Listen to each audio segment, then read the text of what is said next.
میرے بھائی اور بزرگوں دوستوں، آج خطبہ جمعہ میں ایک دو باتیں قرآن و سنت کے حوالے سے ہم لوگ انشاءاللہ سنیں گے۔ اللہ تعالیٰ سے دعا ہے کہ اللہ تعالیٰ مجھے صحیح صحیح کہنے کی توفیق دے اور ہمیں سمجھ کر عمل کرنے کی توفیق دے۔ دیکھیے، سب سے پہلے ایک بہت اہم بات ایک حدیث کے ذریعے سے ہم سنتے ہیں۔ صحیح الجامع امام البانی رحمۃ اللہ علیہ کی کتاب ہے، اس کی حدیث نمبر 1670 پر 1 میں حضرت عبداللہ بن عمر رضی اللہ تعالیٰ عنہ سے ایک روایت ہے، حدیث ہے۔ نبی صلی اللہ علیہ وسلم نے فرمایا، ان العبد اذا قام یصلی، جب بندہ کھڑا ہوتا ہے اور نماز پڑھتا ہے، اوتی بذنوبہ کلھا، جیسے ہی کھڑا ہو کر کے نماز پڑھنے لگتا ہے اس کے تمام گناہ کو لایا جاتا ہے، تمام گناہ کو لایا جاتا ہے۔ فوضیت علی رأسہ وعاتقیہ، اور ان تمام گناہوں کو اس کے سر پر رکھ دیا جاتا ہے اور اس کے دونوں کندھوں پر رکھ دیا جاتا ہے۔ فلما رکع او سجد تساقطت عنہ، جب یہ بندہ نماز پڑھنے والا رکوع میں جاتا ہے اور سجدے میں جاتا ہے تو اس کے گناہ اس کے اوپر سے گر جاتے ہیں، اس کے گناہ اس کے اوپر سے گر جاتے ہیں۔ یہ اللہ کے نبی صلی اللہ علیہ وسلم کی حدیث ہے۔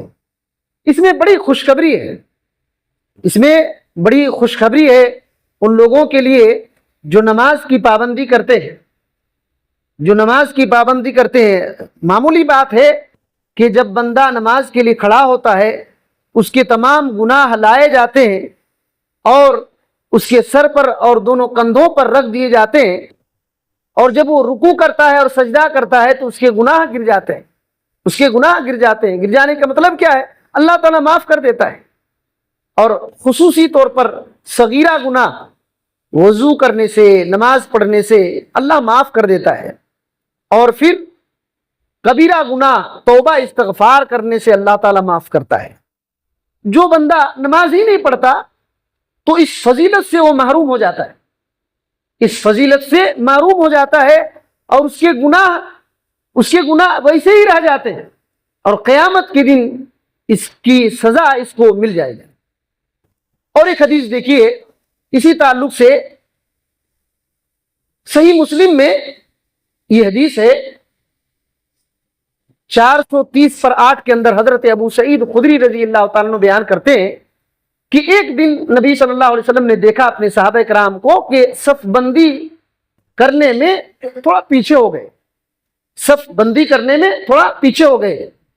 تو آپ صلی اللہ علیہ وسلم نے کہا کہ آگے بڑھو، جلدی کرو، صف بندی کرو، ڈائریکٹ میرے پیچھے تم لوگ نماز پڑھو، ڈائریکٹ میرے پیچھے تم لوگ نماز پڑھو، میری اقتداء کرو، اور جو تمہارے پیچھے ہوں گے وہ تمہاری اقتداء کریں گے۔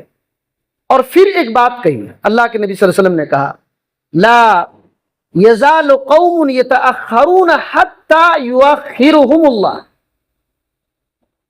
کچھ لوگ پیچھے رہتے جائیں گے، رہتے جائیں گے، رہتے جائیں گے، یہاں تک کہ اللہ تعالیٰ ان لوگوں کو پیچھے ہی کر دے گا، اللہ تعالیٰ ان کو پیچھے ہی کر دے گا۔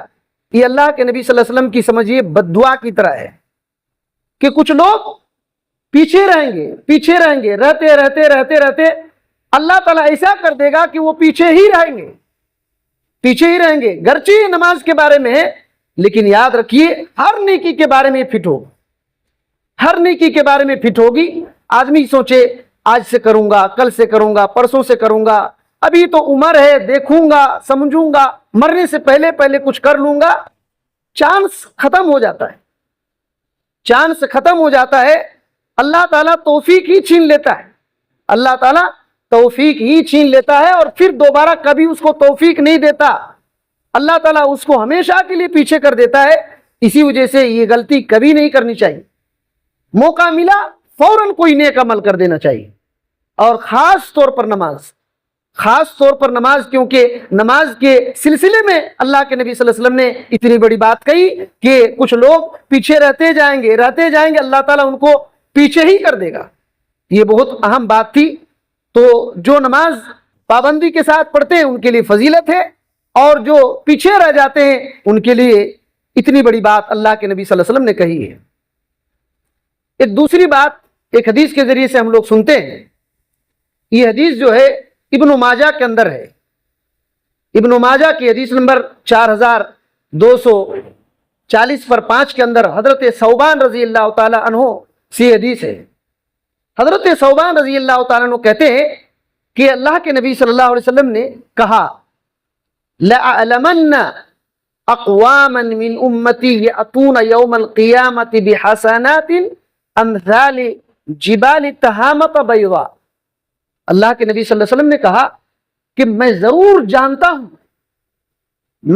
جانتا ہوں میری امت میں ان لوگوں کو جو قیامت کے دن اتنا نیکی لائیں گے کہ تہامہ کے سفید پہاڑ کی اتنا نیکی لائیں گے۔ تہامہ کے سفید پہاڑ کی اتنا نیکی لائیں گے، لیکن مسئلہ کیا ہوگا قیامت کے دن؟ اللہ کے نبی صلی اللہ علیہ وسلم نے فرمایا فَيَجْعَلُهَا اللَّهُ عَزَّ وَجَلَّ، ان پہاڑ تہامہ کے سفید پہاڑ والی نیکیوں کو بھی اللہ تعالیٰ کیا کرے گا؟ هَبَأً مَنْثُورًا، اللہ تعالیٰ بکھرے ہوئے ذروں کی طرح کر دے گا۔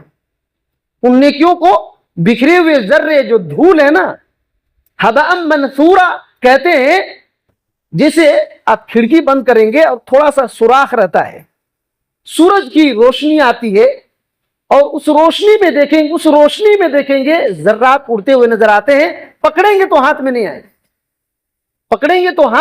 گے، نہ ان کو باندھ سکتے ہیں، نہ پکڑ سکتے ہیں، اور نہ ہی قید کر سکتے ہیں، کسی کام کے نہیں ہوتے۔ اس بات کو حافظ ابن کثیر رحمۃ اللہ علیہ نے بھی ایک آیت کی تفسیر میں کہا، اور کئی صحابہ کرام کے قول کے اندر ذکر کیا کہ ہباء منثورا یہی ہے جو دھول اڑتے پھرتے ہیں۔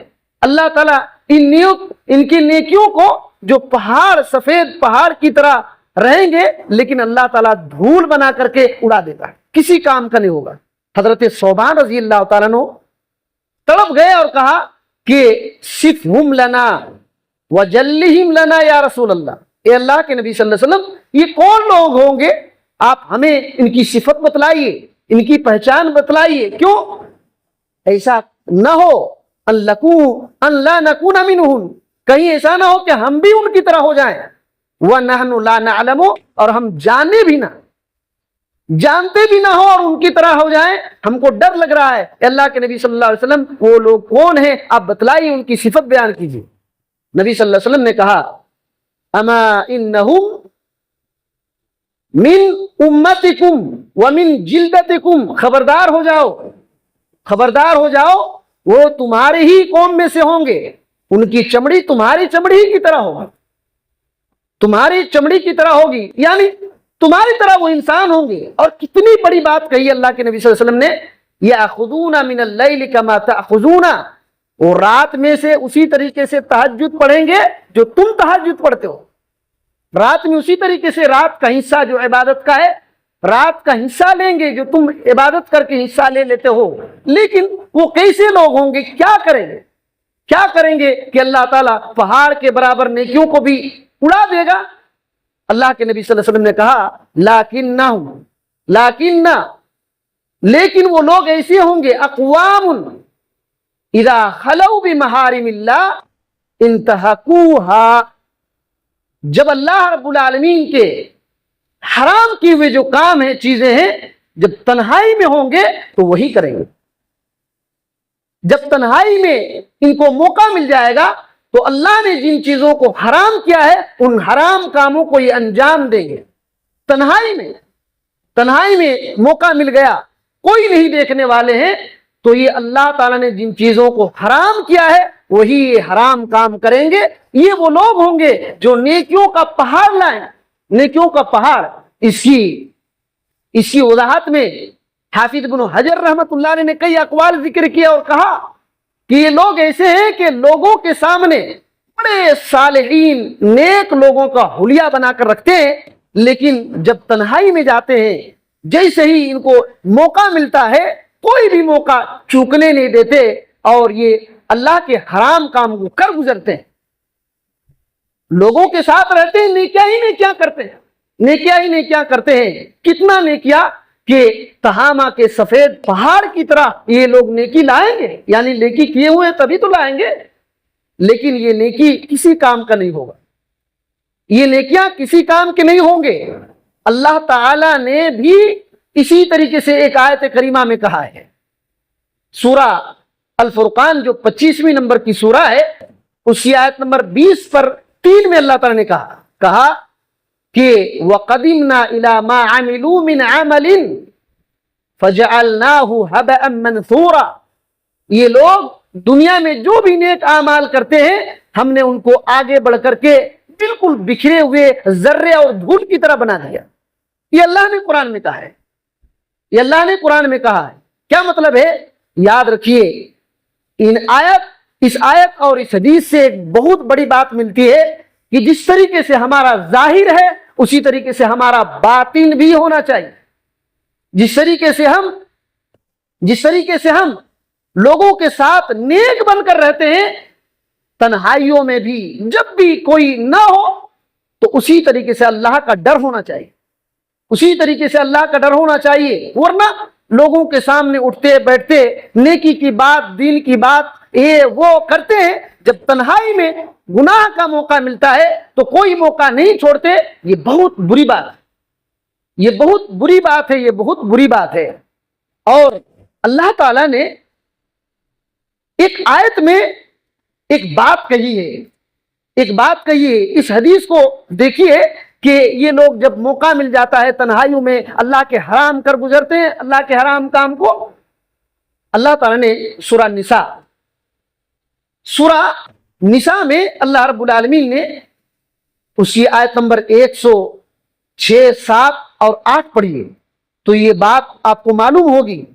اللہ تعالیٰ نے کہا کہ وَلَا تُجَادِلْ عَنِ الَّذِينَ يَخْتَانُونَ أَنفُسَهُمْ، اے اللہ کے نبی صلی اللہ علیہ وسلم آپ ان لوگوں کی طرف سے مت لڑیے جو لوگ اپنے اوپر خیانت کر لے رہے ہیں۔ بات سمجھیے اس بات کو، اللہ کے نبی صلی اللہ علیہ وسلم کو اللہ کہتا ہے کہ اے محمد صلی اللہ علیہ وسلم آپ ان لوگوں کے طرف سے مت لڑیے جو اپنے اوپر خیانت کر لے رہے ہیں۔ ان اللہ لا يحب الخوان الاثیم، اللہ رب العالمین خیانت کرنے والے گناہگار کو پسند نہیں کرتا ہے، خیانت کرنے والے گناہگار کو پسند نہیں کرتا ہے۔ یہ اللہ تعالیٰ نے کہہ دیا کہ اپنے اوپر خیانت کرنے والوں کی طرفداری کرتے ہوئے مت لڑیے۔ یہ کون لوگ ہیں؟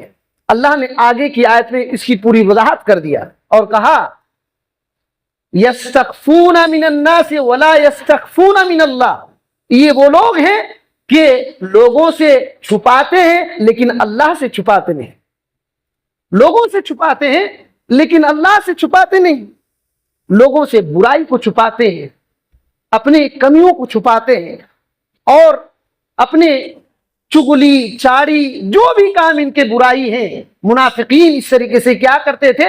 لوگوں سے چھپا کر کے رکھتے ہیں لیکن اللہ سے چھپاتے نہیں، اللہ کا گویا کہ ڈر ہی نہیں، اللہ کا ڈر ہی نہیں۔ تو اللہ تعالیٰ نے آگے کہا وَهُوَ مَعَهُمْ إِذْ يُبَيِّتُونَ، حالانکہ اللہ تعالیٰ ان کے ساتھ ہوتا ہے جب یہ راتوں میں، دیکھیے جب یہ راتوں میں ایسے بات بولتے ہیں جس سے اللہ راضی نہیں ہوتا، جس سے اللہ راضی نہیں ہوتا، جب یہ راتوں میں ایسی باتیں کرتے ہیں تب ان کے ساتھ اللہ تعالیٰ ہوتا ہے، اللہ تعالیٰ جانتا ہے، اللہ تعالیٰ جانتا ہے جو کچھ بھی یہ کر رہے ہیں، اللہ تعالیٰ سب کچھ گھیرے میں نہیں ہوا ہے۔ یہ آیت کریمہ میں اب سوچئے کہ ہم انسان کو کتنا ڈرنا چاہیے، ہم انسان کو کتنا ڈرنا چاہیے۔ ایک مومن کہتے ہیں نا آئینہ ہے، اس کا ظاہر باطن اسی طرح ہوتا ہے، اس کا ظاہر باطن اسی طرح سے ہوتا ہے۔ ہم کو اسی طرح بننا چاہیے، دعائیں کرنی چاہیے۔ ایسا نہیں ہونا چاہیے کہ ہم ظاہر میں کچھ ہیں اور باطن میں کچھ ہیں۔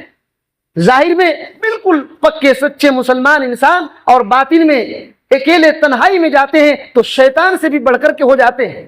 اتنا خطرناک نہیں ہونا چاہیے. جب اللہ کا ڈر ہو جائے گا، جب اللہ تعالیٰ کا ڈر پیدا ہو جائے گا تو اللہ تعالیٰ نے قرآن مجید میں یہ کہا ہے فَمَنْ خَافَ مَقَامَ رَبِّهِ وَنَهَى النَّفْسَ عَنِ الْهَوَىٰ، جو اللہ رب العالمین کے سامنے کھڑے ہونے سے ڈر گیا اور اپنے نفس کو خواہشات سے بچا لیا، اپنے نفس کو خواہشات سے بچا لیا، فَإِنَّ الْجَنَّةَ هِيَ الْمَأْوَىٰ، تو جنت ہی اس کا ٹھکانہ ہے، جنت ہی اس کا ٹھکانہ ہے. تو اسی وجہ سے اللہ کا ڈر ہونا چاہیے، تبھی ہم خواہشات سے رک سکتے ہیں، بچ سکتے ہیں. یہ خواہشات انسان کو برباد کر دیتی ہیں، انسان کو برباد کر دیتی ہیں، دین چھین لیتی ہیں، اللہ کا ڈر، خوف، تقوی، پرہیزگاری سب ختم کر دیتی ہے. بندہ عبادتوں سے دور ہو جاتا ہے اور آہستہ آہستہ بہت دور چلا جاتا ہے. دیکھ کر کے افسوس ہوتا ہے، افسوس ہوتا ہے. اسی وجہ سے اللہ ہی ہدایت دے سکتا ہے، اللہ ہی بچا سکتا ہے. ہمارے جسم، ہمارے روح، ہمارے ایمان، ہمارے عقیدے، ہمارے اعمال کی حفاظت اللہ ہی کر سکتا ہے. اسی لیے اللہ تعالیٰ ہی سے دعا کرتے رہنی چاہیے، اور جو صحابہ کرام کا طریقہ ہے اسی طریقے کو اپنانے کی ضرورت ہے. اسی طریقے میں خیر ہے جو اللہ کے نبی صلی اللہ علیہ وسلم نے ان کو سکھایا تھا. اور ایک آیت کریمہ کے ذریعے سے ہم لوگ ایک دو باتیں سنتے ہیں. سورہ نساء کی آیت نمبر 20 پر 6 سے لے کر 20 پر 8 جب پڑھیں گے تو اللہ فرماتا ہے کہ یرید اللہ لیبین لکم ویہدیکم سنن الذین من قبلکم ویتوب علیکم واللہ علیم حکیم. فرمایا کہ اللہ تعالیٰ کا ارادہ یہ ہے کہ تمہارے لیے بالکل کھول کھول کر کے بیان کر دے. اللہ کا یہ ارادہ ہے کہ تمہارے لیے بالکل کھول کھول کر کے واضح کر کے بیان کر دے. اور اللہ کا یہ بھی ارادہ ہے کہ تم سے پہلے کے لوگ جو تھے ان کا طریقہ بتلائے، تم سے پہلے کے لوگوں کا طریقہ بتلائے. اور یہ بھی ارادہ اللہ کا ہے کہ تمہاری توبہ کو قبول کر لے، تمہارے توبہ کو قبول کر لے. اور پھر کہا کہ اللہ تعالیٰ جاننے والا ہے اور حکمت والا ہے. اور پھر آگے کی آیت میں اللہ تعالیٰ نے کہا کہ واللہ یرید ان یتوب علیکم. اللہ تعالیٰ پھر دوبارہ کہا اللہ تعالیٰ کا یہ ارادہ ہے کہ تم کو تمہاری توبہ کو قبول کر لے. لیکن آگے جو بات ہے وہ اہم ہے. کہا یرید الذین یتبعون الشہوات ان تمیلوا میلا عظیما. لیکن ان لوگوں کا تمہارے بارے میں ارادہ ہے جو لوگ اپنے خواہشات کے پیچھے چلتے ہیں، ان لوگوں کا تمہارے بارے میں ارادہ یہ ہے کہ تم بالکل دور چلے جاؤ اس راستے سے جو اللہ بتانا چاہتا ہے، اس راستے سے تم دور چلے جاؤ. ان کا یہ ارادہ ہے. اور پھر فرمایا یرید اللہ ان یخفف عنکم. اللہ تعالیٰ ارادہ کرتا ہے کہ تمہارے لیے ہلکا کر دے، تمہارے لیے ہلکا کر دے. اور کہا وَخُلِقَ الْإِنسَانُ ضَعِيفًا. انسان کمزور پیدا کیا گیا ہے. یہ آیتیں ہیں سورہ نساء کی آیت نمبر 20 پر 6 سے لے کر 20 پر 8 تک. اس میں جو اہم باتیں اس کو دماغ میں رکھیے. اللہ اکبر. یہ آیتیں بہت علمی نقطے اس کے اندر گہرائی ہیں کہ اللہ تعالیٰ نے کیا کیا کہا ہے. موٹی موٹی بات ذہن میں رکھیے کہ اللہ تعالیٰ کا ارادہ ہے کہ اللہ ہم انسانوں کے لیے بالکل کھول کھول کر کے بیان کرنا چاہتا ہے. دوسری بات یہ ہے کہ اللہ تعالیٰ ہم سے پیچھے جو لوگ قوم گزر گئے ہیں ان کا طریقہ بتانا چاہتا ہے، ان کا طریقہ بتانا چاہتا ہے. تیسری بات اللہ تعالیٰ ہمارے توبہ قبول کرنا چاہتا ہے. چوتھی بات اللہ تعالیٰ چاہتا ہے کہ ہمارے لیے ہلکا کرے، آسان بنا دے. اور اس میں جو اہم نقطہ ہے وہ یہ ہے اللہ تو یہ ارادہ کرتا ہے ہمارے بارے میں، اتنا بہترین ارادہ اللہ تعالیٰ کا ہے. لیکن جو لوگ خواہش کے پیچھے چلتے ہیں ان لوگوں کا ارادہ ہمارے بارے میں یہ ہے کہ اس راستے سے ہم کو دور کر دے، اس راستے سے ہم کو دور کر دے. یہ آیت کا خلاصہ ہے. اس کی گہرائی کو تھوڑا دیکھتے ہیں. حافظ ابن کثیر رحمۃ اللہ علیہ اس آیت کریمہ کی تفسیر کرتے ہوئے کہتے ہیں کہ اللہ تعالیٰ نے جو یہ کہا ہے کہ اللہ کا ارادہ ہے کہ اللہ تعالیٰ تمہارے لیے کھول کھول کر بیان کر دے، اس آیت میں اللہ تعالیٰ خبر دے رہا ہے کہ اے مومنو، اے مومنو میں چاہتا ہوں کہ تمہارے لیے وہ چیز بالکل صاف کھول کھول کر کے بیان کر دوں، ما احل لکم وما حرم علیکم، تمہارے لیے میں نے کیا حلال کیا ہے اور کیا حرام کیا ہے، اس کو واضح کر دوں، اس کو واضح کروں۔ اور حضرت شیخ سعدی رحمۃ اللہ علیہ کہتے ہیں اس آیت کریمہ میں یہ بات بتلائی گئی ہے کہ اے انسانوں، تمہارے لیے جو بھی ضرورت کی چیزیں ہیں، حق اور باطل اور حلال اور حرام، جس کو تم جاننا چاہتے ہو، ضرورت سمجھتے ہو کہ حق کیا ہے جانے، باطل کیا ہے جانے، حلال کیا ہے جانے، حرام کیا ہے جانے، اللہ نے اس بات کو واضح کر دیا ہے، صاف کر دیا ہے۔ اور دوسری بات اللہ تعالیٰ نے کیا کہا؟ اللہ تعالیٰ یہ چاہتا ہے کہ تم سے پہلے کے لوگوں کے طریقے کو تمہارے لیے بیان کرے، ان کے راستے کو بتلائے۔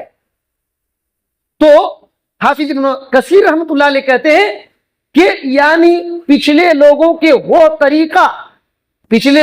وہ طریقہ، وہ راستہ جس کو اللہ پسند کرتا ہے، جس کو اللہ پسند کرتا ہے اور جس راستے سے اللہ راضی ہے، وہ طریقہ ہم لوگوں کو اللہ بتانا چاہتا ہے۔ شیخ سعدی رحمۃ اللہ علیہ کہتے ہیں وہ لوگ کون لوگ ہیں؟ کہتے ہیں یہ وہ لوگ ہیں جن پر اللہ کا انعام ہوا ہے، جن پر اللہ کا انعام ہوا ہے، یہ لوگ نبی ہیں، انبیاء کی جماعت، اور ان کے راستے پر چلنے والے لوگ، ان لوگوں کا راستہ اللہ ہم کو بتانا چاہتا ہے، ان لوگوں کا راستہ اللہ تعالیٰ ہم کو بتانا چاہتا ہے اور ہم پر آسانی کرنا چاہتا ہے۔ لیکن جو لوگ خواہش کے پیچھے چلنے والے ہیں وہ کیا چاہتے ہیں؟ ہم اس راستے سے ہٹ جائیں، شیخ سعدی رحمۃ اللہ علیہ کہتے ہیں کہ یہ خواہش پرست کون لوگ ہیں؟ خواہش پرست کیا کرنا چاہتے ہیں؟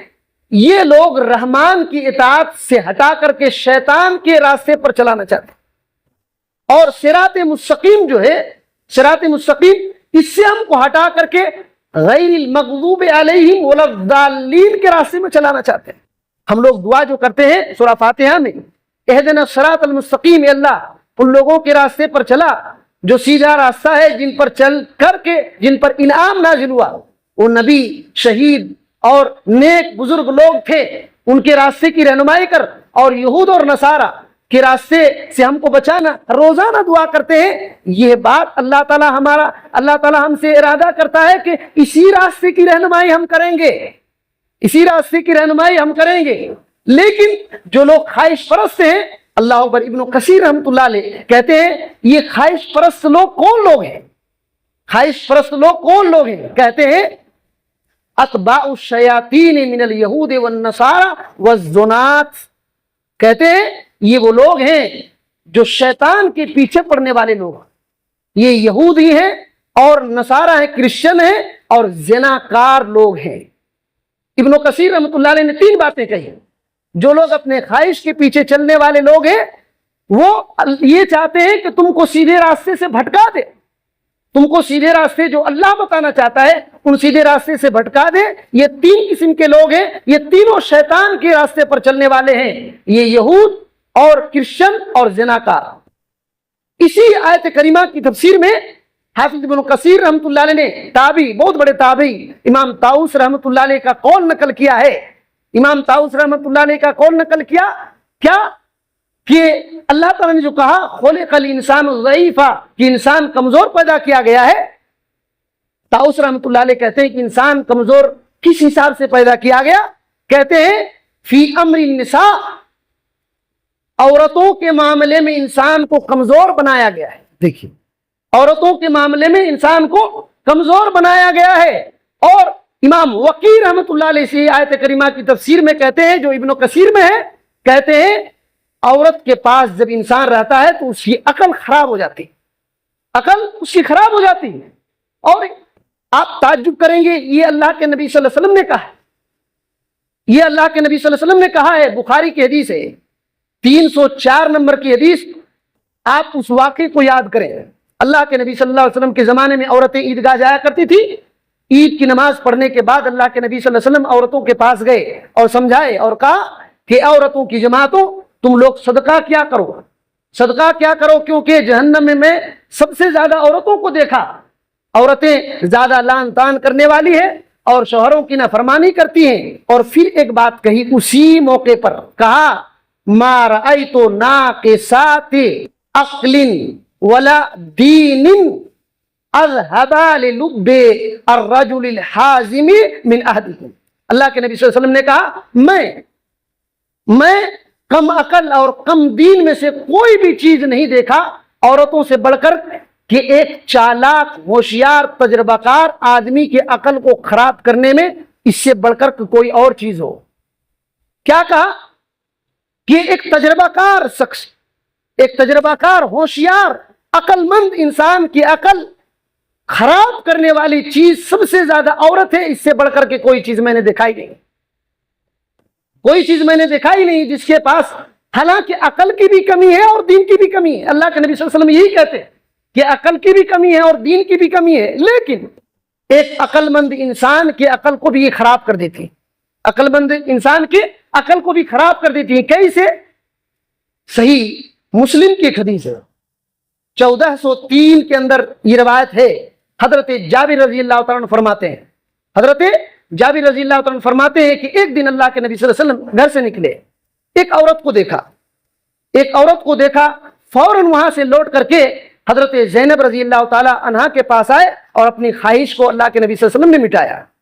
اور پھر صحابہ کرام کے پاس گئے اور کہا کہ دیکھو ان المرأة تقبل فی صورت الشیطان وتدبر فی صورت الشیطان.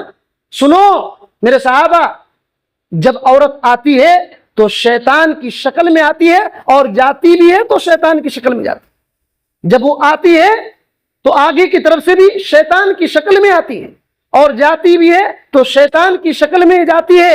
اسی وجہ سے جب تم میں سے کوئی عورت کو دیکھے اور اس کو پسند کرنے کی طرح کرنا شروع کرے تو فوراً اپنی بیوی کے پاس آئے اور اپنی خواہش کو پوری کرے, یہ اس کے دل میں جو وسوسہ ہے ختم ہو جائے.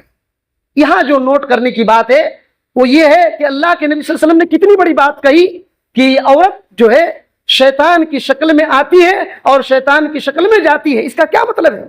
کیا عورت شیطان ہے؟ نعوذ باللہ, ایسی بات نہیں ہے. شیطان جو ہے خوبصورت بنا کر کے پیش کرتا ہے. ابن عثیمین رحمۃ اللہ علیہ کہتے ہیں شیطان عورت کو اپنے جال بناتا ہے اور اتنا استعمال کرتا ہے کہ کوئی کتنوں بد شکل بد کردار عورت ہو, جب وہ انسان اس کے چکر میں پھنس جاتا ہے تو دنیا کی سب سے خوبصورت عورت وہی دکھائی دیتی اور سب سے نیک عورت وہی دکھائی دیتی ہے.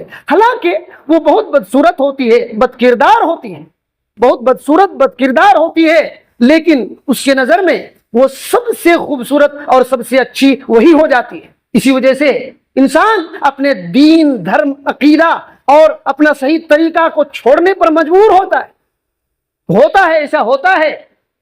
تو یہ بات ہے, کتنی بڑی بات ہے. اسی وجہ سے اللہ تعالی ہمارے لیے کیا ارادہ کرتا ہے, اور شیطان, یہود اور نصارہ اور شیطان کے پیچھے چلنے والے خواہش پرست لوگ ہمارے بارے میں کیا سمجھتے ہیں. اسی وجہ سے یاد رکھیے, ہوشیار رہنا چاہیے. اچھا, یہ دو مسئلے, دو باتیں یاد رکھیے. جو خواہش پرست ہیں, خواہش کے پیچھے جاتے ہیں, ان کی سزا الگ ہے, اور جو یہ لوگ دوسرے کو بہکاتے ہیں ان کی سزا یہ ہے, الگ ہے. کیا؟ دیکھیے, جو لوگ خواہش کے پیچھے چلتے ہیں اللہ نے ان کے لیے کہا سورہ مریم میں, سورہ مریم جو 19 نمبر کی سورہ ہے, اس کی آیت نمبر 50 پر 9 اور 60 نمبر کی آیت پڑھیے. اللہ تعالیٰ نے کیا کہا؟ فَخَلَفَ مِن بَعْدِهِمْ خَلْفٌ أَضَاعُوا الصَّلَاةَ وَاتَّبَعُوا الشَّهَوَاتِ فَسَوْفَ يَلْقَوْنَ غَيًّا. اللہ نے کہا کہ نیک لوگ جب گزر گئے, اس آیت کریمہ سے پہلے اللہ تعالیٰ نے نبیوں کا ذکر کیا, اور اس کے بعد یہ کہا جب وہ نیک لوگ گزر گئے تو خلف, بیکار قسم کے لوگ آئے, یہ کیا کرے آ کر کے؟ اضاعوا الصلاۃ, نماز کو برباد کر دیا. واتبعوا الشہوات, اور خواہش کے پیچھے چلے. اللہ نے کہا فسوف یلقون غیا, تو ان کو عنقریب غیا میں ڈال دیا جائے گا. غیا جہنم کا ایک گڑھا ہے, غیا. اور بعض مفسرین نے تو کہا اتنا خطرناک گڑھا ہے کہ دوسرے جہنم کے گڑھے اس سے پناہ مانگتے ہیں. اس سے دوسرے جہنم کے گڑھے پناہ مانگتے ہیں۔ تو جو لوگ خواہش کے پیچھے چلتے ہیں ان کی یہ حالت ہے، اور خواہش کے پیچھے چلنے والے لوگ چاہتے ہیں کہ نیک لوگ جو سیدھے دین پر ہیں وہ بھی ادھر آ جائیں، اور چاہتے ہیں کہ صراط مستقیم سے ہٹا کر زناکار کے راستے پر چلے، یہود اور نصارہ کے راستے پر چلے۔ یہ بات ہے اس آیت کریمہ میں، اتنی گہرائی ہے۔ اور آخری بات کہہ کر کے اپنی بات کو ختم کرتے ہیں۔ اس آیت میں ایک بات ہے، اللہ تعالیٰ تمہارے بارے میں چاہتا ہے کہ ہلکا کرے۔ کس بات کو ہلکا کرے؟ اللہ تعالیٰ تمہارے لیے اپنی شریعت کو، اپنے حکم کو ہلکا کرنا چاہتا ہے۔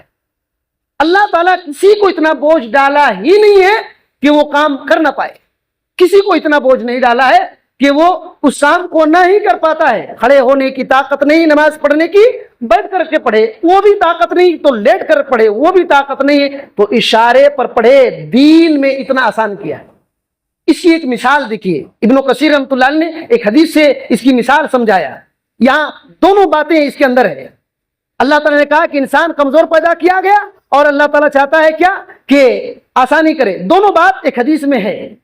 وہ سب حدیثیں ہم لوگ سنتے ہیں لیکن اس وقت سمجھ میں نہیں آتی ہے، انشاءاللہ ابھی سمجھ میں آئے گی۔ اللہ کے نبی صلی اللہ علیہ وسلم معراج کو گئے، اللہ رب العالمین سے نماز لے کر کے لوٹ رہے ہیں۔ حضرت موسیٰ علیہ السلام سے ملاقات ہوتی ہے۔ موسیٰ علیہ السلام پوچھتے ہیں کہ آپ کے رب نے آپ پر کیا فرض کیا ہے؟ تو کہتے ہیں کہ 50 وقت کی نماز۔ حضرت موسیٰ علیہ السلام کہتے ہیں کہ آپ کی امت اس بات کی طاقت نہیں رکھ سکتی، طاقت نہیں رکھے گی۔ آپ جائیے اور کم کرا کر کے آئیے۔ کتنا وقت فرض ہوا تھا؟ 50 وقت فرض ہوا تھا۔ حضرت موسیٰ علیہ السلام کہتے ہیں کہ جائیے اللہ تعالیٰ کے پاس اور کم کرائیے۔ آتے ہیں اور ایک بات کہتے ہیں، حضرت موسیٰ علیہ السلام کہتے ہیں ان امتک اضعف اسماء وابصارا وقلوبا۔ اے محمد صلی اللہ علیہ وسلم، آپ کی امت کان کے حساب سے بھی، آنکھ کے حساب سے بھی، دل کے حساب سے بھی کمزور ہے، بہت کمزور ہے، میری امت سے بھی کمزور ہے۔ دیکھیے اضعف کا مطلب ہوتا ہے ایک کے مقابلے میں کمزوری میں آگے بڑھنا۔ تو اسی وجہ سے حضرت موسیٰ علیہ السلام نے اس سے پہلے یہ کہا تھا کہ میں نے اس کا تجربہ کیا ہے، اس سے آسان حکم دیا گیا تھا لیکن مانے نہیں میری قوم نے۔ آپ کی قوم نہیں، اس کو طاقت نہیں ہے، کیونکہ آپ کی قوم کان کے حساب سے اور آنکھ کے حساب سے اور دل کے حساب سے کمزور ہے۔ اور اسی وجہ سے اللہ کے نبی صلی اللہ علیہ وسلم پھر گئے اور کم کرتے کرتے کرتے کرتے 50 وقت کی نماز کتنا وقت ہو گیا؟ 5 وقت۔ لیکن ثواب کیا ہے؟ اسی حدیث میں ہے ہن خمس وہن خمسون، یہ 5 وقت کی نمازیں ہیں لیکن ثواب 50 وقت کا ہوگا، ثواب 50 وقت کا ہوگا۔ تو اللہ تعالیٰ نے ہلکا کیا کہ نہیں کیا؟ ہلکا کر دیا۔ اور یہاں یہ بات بھی ہے کہ یہ امت کان، آنکھ اور دل کے حساب سے بڑی کمزور ہے، اسی وجہ سے اس کان کی بڑی حفاظت کرنی چاہیے۔ گھر میں کوئی کمزور ہوتا ہے، اس کی کتنا جتن کرتے ہیں، اس کو ٹھنڈے گرم جو نقصان ہوتا ہے اس سے بچاتے رہتے ہیں۔ اس کان کو نافرمانی سے بچانا چاہیے۔ یہ باتیں، ایسی باتیں نہیں سنانا چاہیے اس کو کہ کل قیامت کے دن اس میں شیشہ پگھلا کر کے ڈالا جائے، یا تو یہ کان گواہی دینا شروع کرے ہمارے خلاف۔ اور آنکھ کو ایسی چیزیں نہیں دکھانی چاہیے جو کل قیامت کے دن وبال جان بن جائے، اور دل میں ایسی باتیں نہیں پالنی چاہیے، خواہشات، لالچ، کفر، شرک، نفاق، بدعت اس میں جمع نہیں کرنی چاہیے۔ یہ دل کمزور ہے، ادھر مائل ہو جائے گا، وہ چلا جائے گا، اس میں پھنس جائے گا، سیدھے راستے پر چل نہیں سکتا ہے۔ اور جب کان خراب ہو تو صحیح بات سننے تیار نہیں ہوگی، آنکھ خراب ہو جائے تو صحیح چیز دیکھ نہیں سکتی ہے۔ اسی وجہ سے یہ آنکھ، دل اور کان بڑے کمزور ہیں، ہم انسان کمزور ہیں، ہمارا بدن کمزور ہے۔ تو اسی وجہ سے اس آیت کریمہ میں بہت کچھ باتیں ہیں۔ اللہ تعالیٰ سے ہم دعا کرتے ہیں کہ اللہ تعالیٰ ہمیں ان سب باتوں کو صحیح سمجھنے کی توفیق دے۔ اللہ تعالیٰ ہم کو خواہش پرستی سے دور رکھے اور نمازوں کی پابندی کرنے کی توفیق دے۔ اور جو بھی ہمارے خلاف سازشیں کرتے ہیں، ہم کو دین سے ہٹانے کی کوشش کرتے ہیں، اللہ ان کے سازشوں کو ناکام کر دے، ہم کو صراط مستقیم پر چلنے کی توفیق دے اور اس کا بدلہ بہترین عطا کرے، جنت الفردوس ہمیں جگہ نصیب فرمائے۔